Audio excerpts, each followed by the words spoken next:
আমি কাকে গালি দিয়েছি ওই স্পষ্ট একটা গালি উল্লেখ করার পর আমি কার নাকি বাপ ধরে গালি দিয়েছি, মা ধরে গালি দিয়েছি, নাকি ওনাকে ধরে গালি দিয়েছি, এরকম একটা শব্দকে উল্লেখ করবেন। আমি বলেছি স্পষ্ট, আমি বলছি প্রতারণা শব্দ উল্লেখ করেছি। আমি মনে করি যে সংস্কার আপনি মানুষকে আশ্বাস দিয়েছেন, সেটা বাস্তবায়ন করছেন না, এটা প্রতারণা। আপনি মুনাফিকরা সামনে একটা বলতো, কাজ আর একটা করতো। আমি সে জায়গায় বলেছি আপনি যখন একটা কথা বলবেন বাস্তবায়ন না করবেন, সেটা হলো মুনাফিকের চরিত্রের বহিঃপ্রকাশ। এখন আমি যখন লালমনিরহাটে গিয়েছিলাম, অনেকে বলে যে দুলু ভাই তো অনেক ভালো লোক, তো সেখানে আমি কেন কথা বলেছিলাম? আমি গিয়েছিলাম পুঁটি মাছ ধরতে, গিয়ে পাইছি হলো কাদার মধ্যে আইল মাছ। আপনার বিশ্বাস করতে পারবেন না, ওই সীমান্ত দিয়ে বুড়িমারি, এই যে ওইখানে এত বাণিজ্য হয়, এগুলো কে টাকাটা পায়? আমি সেগুলো নিয়ে প্রশ্ন তুলেছিলাম। আপনার সেখানে বাংলাদেশের সবচেয়ে গরু ঢুকার দুইটা হলো বড় একটা রুটের মধ্যে হলো অন্যতম লালমনিরহাট। হাতিবান্ধা ওই দিক দিয়ে যে গরু ঢুকে, গরু যে ঢুকে বানের মতন, এই গরুর টাকাগুলা কে পায়? বাংলাদেশে তো সবাই ভদ্রতার মুখোশ পরে থাকে, যখন একটু সরানো হয় তখন হলো ওগুলা থেকে বিশ্রী জিনিস বের হওয়া শুরু করে।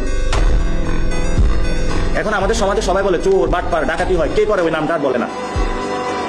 কিন্তু যখন আমরা রুমে বসি, ও চুরি করছে, ও বাটপারি করছে, ও ডাকাতি করছে, ও ধর্ষণ করছে, এগুলা কিন্তু সবাই জানে, কিন্তু নামটা আর কেউ বলে না। কেন বলে না? আপনার অফিসের বস কোনো একটা আপনার ফিমেল ওয়ার্কারকে হ্যারাস করছে, আপনি এটা নিয়ে কথা বলবেন, আপনার কালকে চাকরি চলে যাবে। কিন্তু ওই লোক বড় সমাজে আইসা হলো নাম দিছে হলো সুশীল সমাজ, কাম করে হলো যত কুশীল কাজ আছে সবগুলো সে করে। সে সমাজের মধ্যে আইসা ভদ্রতার মুখোশ করে, আমি অমুক জায়গার হলো চিফ এডিটর, আমি অমুক জায়গার সম্পাদক, কিন্তু রাতের আধারে টেক্সটিং করে আসো। তা আমরা তো এই ভদ্রতার মুখোশগুলো জানি। তো উনি যদি ঠিক হয়ে যায় তাহলে তো আমার বলা দরকার নাই।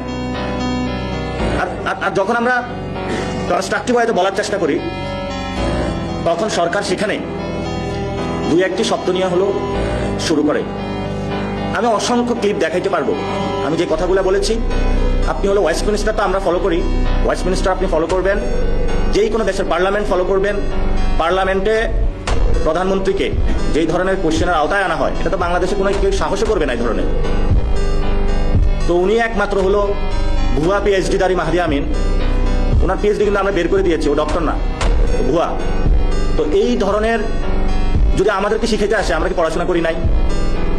উনি কি বিদেশি কোনো বায়ুবিদ্যা পড়াশোনা করেছে নাকি, যে এটা হলো আমরা কাজ করতে পারি না?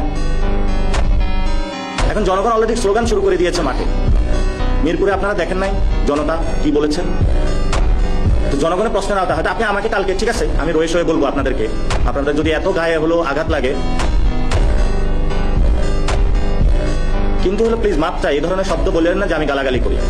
গালাগালি শুনতে চাইলে সেগুলো হলো বিএনপির যারা ছাত্রদল, যুবদল, রুট লেভেলের যারা আছে, ওদের কাছে একটা ওয়াকাটকি দিয়ে দিবে সরকার। ওরা কি গালাগালিটা করে, গালাগালি কাকে বলে, ওইটা সরকার বসে বসে শুনলে বুঝবে যে কোনটা গালাগালি।